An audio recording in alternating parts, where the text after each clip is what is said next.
ഇന്ന് ലച്ചുകുട്ടി അമ്മമ്മടോടേക്ക് പോവാണ് കേട്ടോ. ഞങ്ങളൊക്കെ അമ്മമ്മടോടേക്ക് പോവാന്ന് വിചാരിച്ചു. അമ്മമ്മടോടേക്ക് പോയാൽ ലച്ചുകുട്ടി വേറെ ഒരു ഫ്രീ ഗേളാണ്.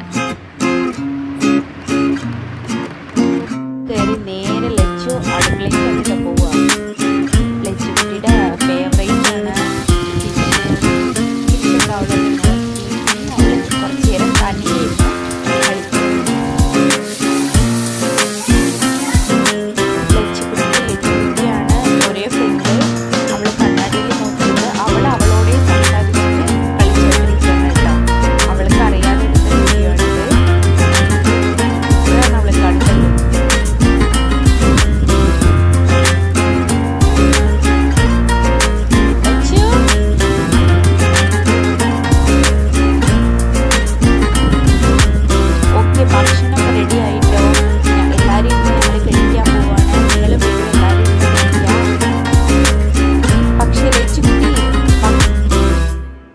ഭക്ഷണം കഴിക്കാൻ കുറച്ച് പാടാണ്.